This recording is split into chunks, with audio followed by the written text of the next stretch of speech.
जय हिंद सभी बच्चों को, आप सभी का फिर से स्वागत है आपके अपने YouTube चैनल एम क्लासेज में। तो आज हम फिजिक्स के चैप्टर 1 के ऑब्जेक्टिव क्वेश्चन करने वाले हैं। जैसा कि आप सभी को पता है, राजस्थान माध्यमिक शिक्षा जो बोर्ड है उसके जो 12th क्लास के बच्चे हैं साइंस के, उनका जो एग्जाम है वो 20 मार्च को फिजिक्स का होने वाला है। तो उससे पहले कुछ आपको मसाला मिल जाए ना बना तो आपकी ना तो बल्ले बल्ले हो जाएगी। क्यों भाई? हो जाएगी ना, बिल्कुल हो जाएगी। तो मैं वही लेकर आया हूँ आपकी बल्ले बल्ले करने के लिए। ये कुछ क्वेश्चन मैं आपको 10 क्वेश्चन इसमें ऑब्जेक्टिव करवाऊंगा चैप्टर 1 के।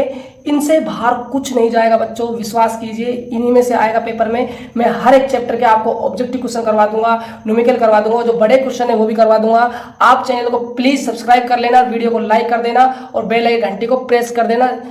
जैसे ही मैं न्यू वीडियो डालूंगा तो नोटिफिकेशन आपके पास सबसे पहले पहुंच जाए। तो वीडियो को स्टार्ट करते हैं। देखिए आप सभी, यदि दो आवेशों के मध्य कांच की प्लेट रख दी जाए तब उनके मध्य कार्यरत विद्युत बल पूर्व की तुलना में हो जाएगा अधिक, कम, शून्य, अनंत। बच्चों फटाफट कमेंट बॉक्स में अपना जवाब छाप दो, क्या होने वाला है। देखो बच्चों, मैं आपको बता दूं, आपने जब पहला चैप्टर पढ़ा होगा तो आपने वहां माध्यम के बल और निर्वात के बल में एक संबंध पढ़ा होगा कि जो माध्यम का जो बल होता है वो निर्वात के बल अपॉन में एप्सिलॉन आर के क्या होता है, इक्वल होता है। मतलब क्या है इसका मतलब यह है कि निर्वात के बल में आप पराविद्युतताओं का भाग दे दो, माध्यम का बल निकल कर आ जाएगा। अब देखो बच्चों, कांच की प्लेट है, कांच की प्लेट का जो अपवर्तनांक होता है वो 1.50 के आसपास होता है। तो मतलब आप एफ नोट में 1.50 का भाग दोगे बच्चों, तो जो एफ एम की वैल्यू है वो तो कम ही आने वाली है, क्योंकि एफ नोट का कुछ मान होगा, उसमें आपने भाग दिया तो जो भाग देने पर आएगा एफ एम की वैल्यू वो तो आपकी कम होने वाली है। एफ एम का मतलब है मीडियम में फोर्स। तो कितना फोर्स लगेगा मीडियम में? कम लगेगा, ज्यादा लगेगा? तो आप कहोगे गुरुजी कम लगेगा। क्या लगेगा बच्चों? कम लगेगा। अगला क्वेश्चन देखिए, किसी वस्तु को 5 × 10⁻⁻⁻ कूलाम से धनावेशित करने के लिए उसमें से निकाले गए इलेक्ट्रॉनों की संख्या। आपसे इलेक्ट्रॉनों की संख्या पूछ रहा है। आपको चार्ज दिया हुआ है बच्चों 5 × 10⁻⁻19 कूलाम। देखो आपने ना आवेशों के क्वांटीकरण का नियम पढ़ा होगा। Q बराबर क्या होता है? Ne होता है। आपसे इलेक्ट्रॉनों की संख्या पूछ रहा है, मतलब आपसे n का मान पूछ रहा है। n का मान निकालना है तो गुरुजियों Q/E फॉर्मूला बनेगा नहीं बनेगा? आपके गुरुजी बिल्कुल बन जाएगा।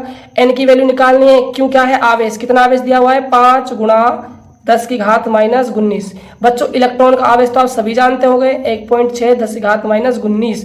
देखो 10⁻⁻19 से 10⁻⁻19 कट गया, 5/1.6 बचा। ठीक है बच्चों, जब आप पॉइंट हटाते हो तो नीचे क्या आ जाएगा?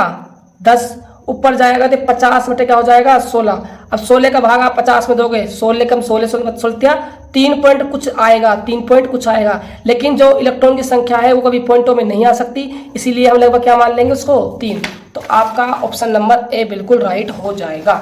आगे सुनिए बच्चों, एक विद्युत द्विध्रुव है, एक डाइपोल है जो इलेक्ट्रिक फील्ड में रखा हुआ है। वो कैसा है? समरूप है बच्चों। कैसा है? समरूप विद्युत क्षेत्र में रखने पर उस पर लगेगा।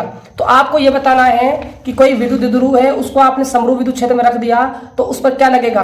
केवल बलागुण, केवल बल तथा बलागुण दोनों, ने बल तथा नहीं बलागुण। बच्चों आप सभी को याद हो तो आपने जब डेरिवेशन की होगी तो आपके गुरुजी ने बताया होगा कि जो कुल बल होगा बच्चों वो तो क्या होता है? 0 होता है। इस पर क्या लगता है? सिर्फ केवल बलागुण कार्य करता है। आगे देखिए, एक घन के अंदर आपने +- Q आवेश वाले दो विद्युत द्विध्रुव एक दूसरे के लंबवत रख दिए, तो घन से निर्गत कुल फ्लक्स का मान क्या होगा?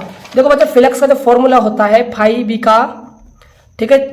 अब यहाँ पर आप बात कर रहे हो कौन से फ्लक्स है? विद्युत फ्लक्स है, तो φE लिखोगे बच्चों ना। चुंबकीय फ्लक्स होता है तो φB लिखते हैं, ठीक है। अब देखो आप, तो φE है, क्या होगा?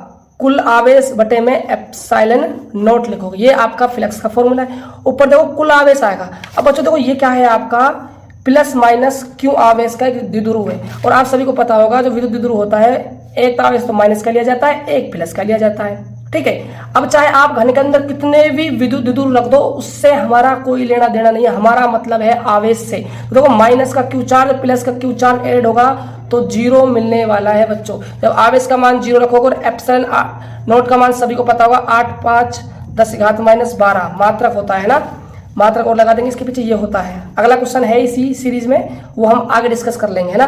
तो कितना आएगा? फ्लक्स 0 आएगा बच्चों। कितना आएगा? 0। से ऑप्शन आपका बिल्कुल राइट हो जाएगा। देखो वायु में स्थित इकाई धनावेश से निकलने वाले संपूर्ण विद्युत फ्लक्स का मान होगा। इकाई धनावेश का मतलब होता है बच्चों, आवेश का मान दिया हुआ है आपको 1 कूलाम। फ्लक्स पूछ रहा है तो फाई बराबर होता है क्यू अपॉन में एप्सिलॉन नॉट। आवेश की वैल्यू तो बच्चों हो गई 1/में एप्सिलॉन नॉट। ऐसा ऑप्शन दिख रहा है क्या? आप क्यों गुरुजी ऐसा नहीं दिख रहा? तो बच्चों आप इसको ना ऊपर ले जाओगे तो यूनिवर्स हो जाएगा ये, तो आपके गुरुजी बिल्कुल हो जाएगा, ऑप्शन आ जाएगा आपका बी राइट। आगे देखो बच्चों, आगे क्वेश्चन देखिए आप। एक लंबे सीधे आवेशित तार के कारण उत्पन्न विद्युत क्षेत्र की तीव्रता का 1/r के साथ परिवर्तन आरेख बनाना है। तो बच्चों 1/r के साथ बनाना है, तो ये क्या है, लंबा सीधा तार है और तीव्रता देखो उसका फॉर्मूला आता है E बराबर 2k λ/में r होता है। अब इसने E का और 1/r का ग्राफ बनवाया है बच्चों, तो 1/r किसके समानुपाती है, क्या है इसके, फिर समानुपाती हो गया। r के बीच बनवाता तो ये क्या होता है, व्युत्क्रमानुपाती। देखो बच्चों ध्यान रखो, यहाँ ना लॉजिक लग रहा है, इसने ना 1/r के साथ कहा है हमसे, r के साथ कहता तो आप जानते हो सही व्युत्क्रमानुपाती वाला ऐसा ग्राफ आता। अब 1/r के साथ का मतलब सीधी स्ट्रेट लाइन आई, तो ऑप्शन आपका से बिल्कुल राइट हो जाएगा। मुक्त आवेश में, मुक्त आकाश में है ना, पराविद्युतांक का मान होता है। देखो बच्चों पराविद्युतांक का मान की बात कर रहा है, एप्सिलॉन नॉट के मान की बात कर रहा है। एप्सिलॉन नॉट का मान कितना होता है बच्चों, आपके गुरुजी 8.85 10⁻12 होता है। तो बच्चों मात्रा कैसे निकालोगे, F बराबर के Q1 Q2 बटा R स्क्वायर आपने पढ़ा है। K की वैल्यू 1/4 एप्सिलॉन नॉट होती है, ठीक है।